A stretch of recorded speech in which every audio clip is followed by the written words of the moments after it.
മഹാലക്ഷ്മി സീരിയലിൻ്റെ പുതിയൊരു എപ്പിസോഡിൻ്റെ പ്രമോ വിശേഷങ്ങളിലേക്ക് എല്ലാവർക്കും സ്വാഗതം. അങ്ങനെ മഹാലക്ഷ്മിയോട് പ്രതാപൻ്റെ അമ്മയും സംസാരിക്കുമ്പോൾ മഹാലക്ഷ്മിക്ക് മനസ്സിലാവുന്നുണ്ട് അവർ കമലേശ്വരത്തുണ്ടെന്ന്. അങ്ങനെ കോള് കട്ട് ചെയ്തതും ലേഖയോട് പറയുന്നുണ്ട്, എനിക്ക് അമ്മയെ കാണാൻ തോന്നുന്നു ലേഖയെ, എന്തായാലും അവർ കമലേശ്വരത്തായതുകൊണ്ട് എനിക്ക് സന്തോഷത്തോടു കൂടി പോയി അമ്മയെ കാണാമല്ലോ. ആ സമയത്ത് ലേഖ ചോദിക്കുന്നുണ്ട്, നീ അവിടെ നിൽക്കുന്ന സമയത്ത് എങ്ങാനും അവർ വന്നിട്ടുണ്ട് ഈ പ്രശ്നമാവില്ലേ എന്ന് ചോദിക്കുമ്പം, ഇല്ല ലേഖ, അവരിപ്പോഴെങ്കിലും വരില്ല, എന്തായാലും കുറേ സമയം കഴിഞ്ഞിട്ട് അവരിനി കമലേശ്വരത്ത് നിന്ന് ഇറങ്ങുള്ളൂ. ആ സമയത്ത് ഞാനും കൂടി വരച്ചെന്ന് ലേഖ ചോദിക്കുമ്പോൾ മഹാലക്ഷ്മി പറയുന്നുണ്ട്, വേണ്ട ലേഖ, ഞാനിപ്പോൾ ഒറ്റയ്ക്ക് പോയി അമ്മയെ കണ്ടിട്ട് വരാം, ഇനി അവിടെ ചെന്നിട്ട് എന്തെങ്കിലും പ്രശ്നമാണെങ്കിൽ അപ്പം തന്നെ വിളിച്ചേരാം, ഞങ്ങൾ നിന്നെ കൂട്ടാൻ വരാട്ടോ എന്ന് പറയുമ്പം, പ്രശ്നമൊന്നും ഉണ്ടാവില്ല, ഞാൻ പോയിട്ട് വരാം, എന്നാൽ ശരി ലേഖയെന്നും പറഞ്ഞ് മഹാലക്ഷ്മി അവിടെ നിന്ന് ഇറങ്ങുന്നുണ്ട്. ഈ സമയത്ത് നമ്മളുടെ കണ്ണൻ്റെ അടുത്താണെങ്കിൽ പ്രതാപൻ്റെ അമ്മയും പറയുന്നുണ്ട്, അവൾക്ക് ഇപ്പോൾ വയറ് നിറച്ച് ഞാൻ കൊടുത്തിട്ടുണ്ട്, ഇനിയും അവൾ വിളിക്കും, നീ ഫോൺ എടുക്കാനേ പോകരുത്, അവൾ ആൾ ശരിയല്ല, അവളുടെ അമ്മയുടെ അതേ സ്വഭാവം, അല്ലെങ്കിൽ തന്നെ അവളുടെ അമ്മ ഒരു കുഞ്ഞുള്ളപ്പോഴാണ് പ്രതാപനെ കയ്യും കടാശവും കാണിച്ച് അവളുടെ വരുതിയിലാക്കിയത്, അല്ലെങ്കിൽ കല്യാണം കഴിക്കാത്ത പ്രതാപൻ ഒരു കുഞ്ഞുള്ള ഒരുത്തിയെ കല്യാണം കഴിക്കുമോ, അതുകൊണ്ട് ഞങ്ങൾ അപ്പോഴേ നിന്നോട് പറഞ്ഞതല്ലേ സൂക്ഷിക്കണമെന്ന്. അവൾ ഞങ്ങളുടെ കരണമോളെ കൂട്ടൊന്നുമല്ല, വിശ്വസിക്കാൻ കൊള്ളാത്തവളാണ്. ആ സമയത്ത് കണ്ണനാണെങ്കിൽ ഇങ്ങനെ മനസ്സിൽ പറയുന്നുണ്ട്, ഒരവസരം കിട്ടിയപ്പോൾ എൻ്റെ മഹിയെ ഇവർ എത്ര മോശക്കാരിയായിട്ടാണ് ചിത്രീകരിക്കണം, എന്തായാലും കുറച്ച് നാളും കൂടിയേ നിങ്ങൾക്ക് ഇങ്ങനെ പറയാൻ പറ്റുള്ളൂ, അത് കഴിയുമ്പോൾ ഞാൻ എൻ്റെ ഭാര്യയെയും കുഞ്ഞിനെയും ഇങ്ങോട്ട് കൊണ്ടുവരും, ആ സമയത്ത് നിങ്ങളുടെ കരുണമോൾ ഇവിടുന്ന് ജീവനും കൊണ്ട് ഓടുമെന്ന്. അന്നേരം ഈ പ്രതാപൻ ചോദിക്കുന്നുണ്ട്, എന്താണ് കണ്ണ നീ ആലോചിച്ചിരിക്കണേന്ന് ചോദിക്കുമ്പോൾ, അല്ല എനിക്കിപ്പോഴാണല്ലോ ഇതെല്ലാം മനസ്സിലായെന്ന് ഓർത്തിട്ടുള്ള വിഷമമാണ്.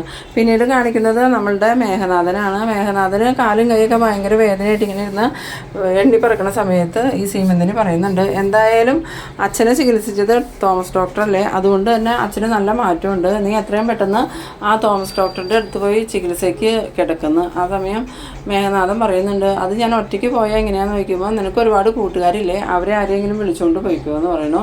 അങ്ങനെ നമ്മളുടെ മേഘനാഥനാണെങ്കിൽ തോമസ് ഡോക്ടറുടെ വീട്ടിലോട്ട് പോകാനായിട്ട് ആ ഒരു ഗുണ്ടയെയും വിളിച്ചുകൊണ്ട് പോകുന്നുണ്ട്. പിന്നീട് കാണിക്കുന്നത് നമ്മളുടെ മഹാലക്ഷ്മി ആണെങ്കിൽ കരുണാലയത്തിലേക്ക് ചെല്ലുന്ന സമയത്ത് അവരുടെ ഡോറൊക്കെ അടഞ്ഞു കിടക്കണ കാണുമ്പോൾ മഹാലക്ഷ്മി സംശയിക്കുന്നുണ്ട്, ഇനി അമ്മ വലിയ അമ്പലത്തിലും പോയി കാണുമോ, എന്തായാലും ഒന്ന് ബെല്ലടിച്ച് നോക്കാമെന്ന് പറഞ്ഞ് ബെല്ലടിക്കുന്ന സമയത്ത് മോഹിനി നേരത്തെ ആരായിരിക്കുമോ, ഇനിയിപ്പോൾ പ്രതാപേട്ടനും അമ്മയൊക്കെ തിരിച്ചു വന്ന് കാണുമോ എന്നൊക്കെ ഇങ്ങനെ ആലോചിച്ചുകൊണ്ട് വന്ന് ഡോറ് തുറക്കണതും മഹാലക്ഷ്മിയെ കണ്ടിട്ട് മോഹിനിക്ക് ഭയങ്കര സന്തോഷമാവുന്നുണ്ട്. ആ മോളായിരുന്നോ, മോളെ ഒന്ന് കാണണമെന്ന് ഞാനിപ്പോൾ ആഗ്രഹിച്ചേ ഉള്ളൂ, എന്തായാലും മോള് വന്നത് നന്നായി, ഇപ്പോൾ ഇവിടെ ആരുമില്ല. ആ സമയത്ത് മഹാലക്ഷ്മി പറയുന്നുണ്ട്, ഞാനത് അറിഞ്ഞുകൊണ്ട് അമ്മ ഇങ്ങോട്ട് വന്നത്, അവർ രണ്ടുപേരും കമലേശ്വരത്ത് ചെന്നേക്കല്ലേ, കണ്ണേട്ടൻ്റെ രക്തം തിളപ്പിച്ചുകൊണ്ടിരിക്കുന്നുണ്ട് അവിടെ, എന്തായാലും ഞാൻ കണ്ണേട്ടനെ വിളിച്ചപ്പം അച്ഛനാ ഫോൺ എടുത്തത്, എന്നിട്ട് എന്നോട് ഭയങ്കര മോശമായി തന്നെ അവർ സംസാരിച്ചു എന്ന്. ആ സമയത്ത് മോഹിനി പറയുന്നുണ്ട്, അവരെന്തെങ്കിലും പറയട്ടെ മോൾ, അതൊന്നും കാര്യമാക്കണ്ട, എന്തായാലും കുറച്ച് നാളും കൂടി ഇങ്ങനെയൊക്കെ കേട്ടാൽ മതിയല്ലോ.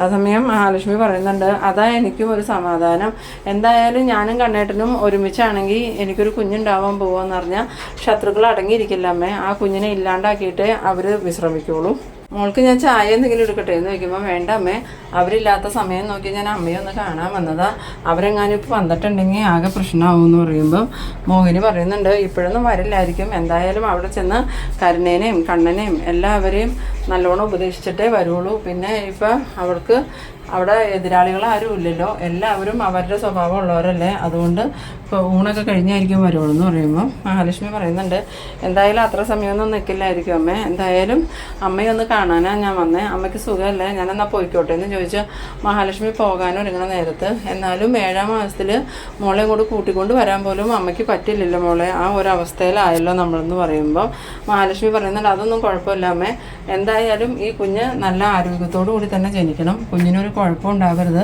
അതുകൊണ്ട് എൻ്റെ പ്രസവം വരെ ഈ കുഞ്ഞിൻ്റെ അച്ഛൻ ആരാന്നുള്ള സത്യം അമ്മ ഒരിക്കലും ആരോടും പറയരുത്, അവരെത്ര സമ്മർദ്ദം ചെലുത്തിയാലും അമ്മ ആ സത്യം തുറന്നു പറയരുത്. ഇല്ല മോളെ, ഞാനത് ഒരിക്കലും പറയില്ല എന്ന്. അങ്ങനെ അവർ സംസാരിച്ച് നിൽക്കുന്ന സമയത്ത് അങ്ങോട്ടേക്ക് പ്രതാപൻ്റെ അമ്മയും വരുന്നുണ്ട്.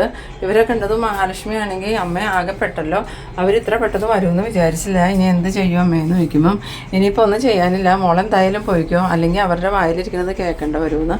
അങ്ങനെ മഹാലക്ഷ്മി വെളിയിലേക്ക് ഇറങ്ങുമ്പം വേഗം തന്നെ പ്രതാപൻ്റെ അമ്മയും കൂടി മഹാലക്ഷ്മിയെ കാണുന്നുണ്ട്. എന്നിട്ട് പ്രതാപൻ പറയുന്നുണ്ട്, ഇവളെന്താ ഇത്ര പെട്ടെന്ന് ഇവിടെ എത്തിയ, അതുണ്ടല്ലോടെ പ്രതാപ, നമ്മൾ കമലേശ്വരത്താന്ന് അവൾക്ക് മനസ്സിലായല്ലോ, അതുകൊണ്ട് അവൾ നമ്മളെ കാണാതെ മോഹിനിയെ കാണാൻ വേണ്ടി വന്നതാ, എന്തായാലും അവളുടെ ഈ വരവ് ഇന്നത്തോടുകൂടി നിർത്തിക്കണം. ഇനി ഒരിക്കലും അവളിങ്ങോട്ട് വരരുത്, എന്തായാലും 4 പറഞ്ഞിട്ട് വിട്ടാൽ മതി. അങ്ങനെ പ്രതാപനെയും പ്രതാപൻ്റെ അമ്മേനെയും കാണുമ്പോൾ മഹാലക്ഷ്മി ആണെങ്കിൽ ഇങ്ങനെ പരിങ്ങി നിൽക്കുന്നുണ്ട്. എന്നിട്ട് പ്രതാപൻ വന്നിട്ട് ചോദിക്കുന്നുണ്ട്, നീ എന്താടി ഇവിടെയെന്ന് ചോദിക്കുമ്പോൾ, ഞാൻ എന്താ ഇവിടെയെന്ന് ചോദിച്ചാൽ ഞാൻ എൻ്റെ അമ്മയെ കാണാൻ വന്നതാണ്, നിന്നോട് ഇതിനു മുമ്പ് വന്നപ്പോൾ പറഞ്ഞതല്ലേടി ഇനി ഇങ്ങോട്ട് വരരുതെന്ന്. ഇനി ഒരിക്കലെങ്കിലും നീ ഇങ്ങോട്ട് വന്നിട്ടുണ്ടെങ്കിൽ അതിൻ്റെ ശിക്ഷ അനുഭവിക്കാൻ പോണത് നിൻ്റെ അമ്മയായിരിക്കുമെന്ന്. ആ സമയത്ത് മഹാലക്ഷ്മി പറയുന്നുണ്ട്, എൻ്റെ അമ്മയുടെ നേരെ നിങ്ങൾ കൈ ഉയർത്തിയിട്ടുണ്ടെങ്കിൽ അതിനുള്ള തിരിച്ചടി നിങ്ങൾക്ക് കിട്ടിയിരിക്കും. ഇപ്പോൾ കണ്ടില്ലേ മേഘൻ്റെ കൈയും കാലും ഒടിച്ച് മാർക്കോ വിട്ടത്, അതുപോലെ ഇനി അടുത്തത് നിങ്ങളായിരിക്കും. അതുമാത്രമല്ല, നിങ്ങൾ കണ്ണേട്ടൻ്റെ അടുത്ത് നിന്ന് എന്നെക്കുറിച്ച് ഒരുപാട് കുറ്റങ്ങളൊക്കെ പറഞ്ഞു കൊടുത്തു എന്ന് എനിക്കറിയാം. പക്ഷേ നിങ്ങൾ ഇനിയും അത് തുടർന്നിട്ടുണ്ടെങ്കിൽ നിങ്ങളെ ജയിലിൽ കയറ്റാനുള്ള വഴി എനിക്കറിയാം.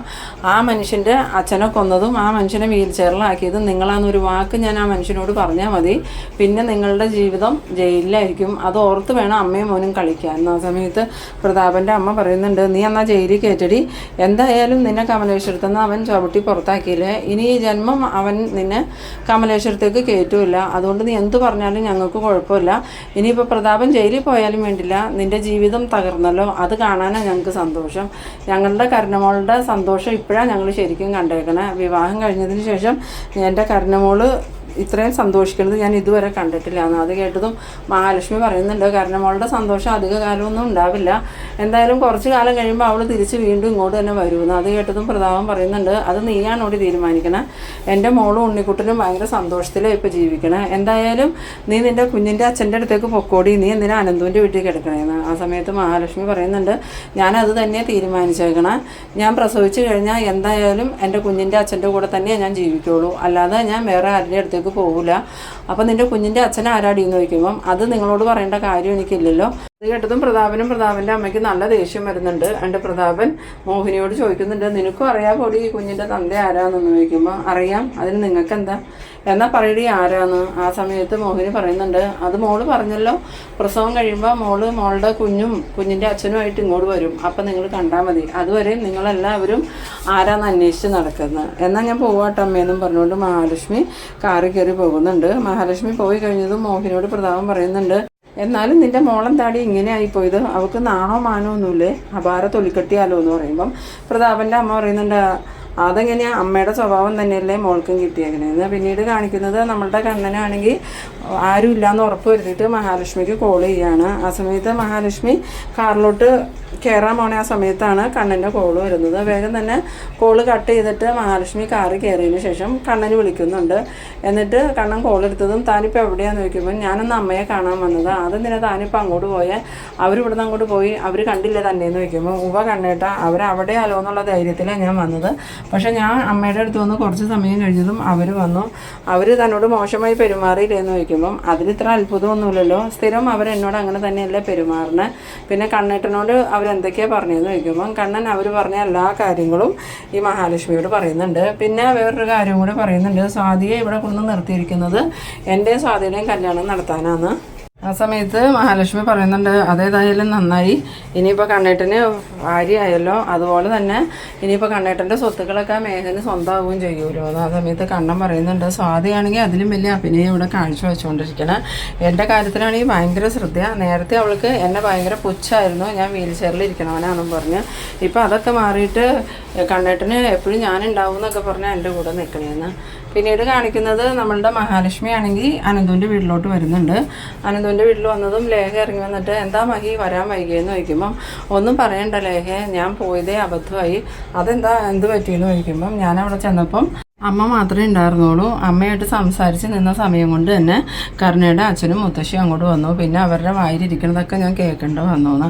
ആ സമയത്ത് ലേഖ പറയുന്നുണ്ട്, ഞാൻ പറഞ്ഞതല്ലേ മഹിയോട് അങ്ങോട്ട് പോകണ്ട, മഹിക്ക് അങ്ങനെ അമ്മയെ കാണണമെങ്കിൽ അമ്മയെ ഇങ്ങോട്ട് വിളിപ്പിച്ചാൽ പോരായിരുന്നു, അമ്മയ്ക്ക് ഇവിടെ വന്ന് സ്വാതന്ത്ര്യമായിട്ട് മഹിയെ കണ്ടിട്ട് പോവായിരുന്നുള്ളൂ. ആ സമയത്ത് മഹാലക്ഷ്മി പറയുന്നുണ്ട്, ഇനി എന്തായാലും ഞാൻ അമ്മയെ കാണാൻ എങ്ങോട്ടും പോകുന്നില്ല, അമ്മയ്ക്ക് ഇങ്ങോട്ട് വരാനുള്ള സൗകര്യം ചെയ്തു കൊടുക്കണേ ഉള്ളൂ എന്ന്. പിന്നീട് കാണിക്കുന്നത് നമ്മളുടെ മേഘനാഥനും ആ ഗുണ്ടയും കൂടി തോമസ് ഡോക്ടറുടെ ആസ്പത്രിയിലേക്ക് ചെല്ലാണ്. ഇവരെ കണ്ടതും തോമസ് ഡോക്ടർ വിവരങ്ങളൊക്കെ അറിഞ്ഞിട്ടുണ്ടായിരുന്നു. സാഗർ പറഞ്ഞു, മാർക്കോ ഈ മേഘനാഥനെ തല്ലി കൈയും കാലും ഒടിച്ചു എന്നുള്ള വിവരം. അങ്ങനെ ആ സന്തോഷത്തിൽ ഈ തോമസ് ഡോക്ടർ ജയപാലനോട് പറയുന്നുണ്ട്, കണ്ടില്ല ജയപാല, ആ മേഘനാഥൻ കയ്യും കാലും ഒടിഞ്ഞ് പ്ലാസ്റ്റിക്കും കൂടെ തന്നെ വരുന്നുണ്ട്. ഇവൻ്റെയൊക്കെ ഒരു കാര്യം പറഞ്ഞാൽ സ്വത്തിന് വേണ്ടി ഇങ്ങനെയുണ്ടോ ഒരു ആക്രാന്തെന്ന്. ആ സമയത്ത് മേഘനാഥൻ തോമസ് ഡോക്ടറുടെ അടുത്ത് എത്തിയിട്ട് പറയുന്നുണ്ട്, ഡോക്ടർ വിവരങ്ങളൊക്കെ അറിഞ്ഞില്ലേ, കണ്ണനെ മഹാലക്ഷ്മി ചതിച്ചു എന്ന്. ആ സമയത്ത് ഡോക്ടർ പറയുന്നുണ്ട്, ആ ശരിയാ, എന്നാലും അത്രയും നല്ലൊരു കണ്ണനെ ആർക്കും ഒരു ദ്രോഹം ചെയ്യാത്ത ഒരു വ്യക്തി അവനെ ചതിച്ചിട്ട് പോകാൻ അവൾക്ക് എങ്ങനെ തോന്നിയെന്ന്. ആ സമയത്ത് മേഘനാഥൻ പറയുന്നുണ്ട്, പണ്ടേ ഞാൻ കണ്ണനോട് പറഞ്ഞതാ അവൾ വഴി തെറ്റി നടക്കണേന്ന്, എന്നിട്ട് കണ്ണൻ കേട്ടില്ല. അതിൻ്റെ അനുഭവം ഇപ്പോൾ കണ്ണൻ അനുഭവിച്ചുകൊണ്ടിരിക്കണേന്ന്. ആ സമയത്ത് തോമസ് ഡോക്ടർ പറയുന്നുണ്ട്, എല്ലാം കുറച്ച് കഴിയുമ്പോൾ കലങ്ങി തെളിഞ്ഞ് വന്നോളും, അതുവരെ നിങ്ങളൊന്നും ക്ഷമയോടുകൂടി നിൽക്കുന്നു. അങ്ങനെ ഈ മേഘനാഥനാണെങ്കിൽ ഡോക്ടർ എന്താ പറയണതെന്ന് മനസ്സിലാവാതെ ഇങ്ങനെ നോക്കി നിൽക്കുന്ന ആ ഒരു സീനിലാണ് എപ്പിസോഡ് അവസാനിക്കുന്നത്. അപ്പോൾ നിങ്ങളെൻ്റെ വീഡിയോ ആദ്യമായി കാണുന്നവരാണെങ്കിൽ ചാനലൊന്ന് സബ്സ്ക്രൈബ് ചെയ്യാനും ഇഷ്ടമായാൽ ലൈക്ക് ചെയ്യാനും ഷെയർ ചെയ്യാനും മറക്കരുത്. അപ്പോൾ ഇതുപോലെ ഇൻട്രസ്റ്റിംഗ് ആയിട്ടുള്ള അടുത്തൊരു എപ്പിസോഡുമായി നമുക്ക് വീണ്ടും കാണാം. അതുവരേക്കും ബൈ ബൈ.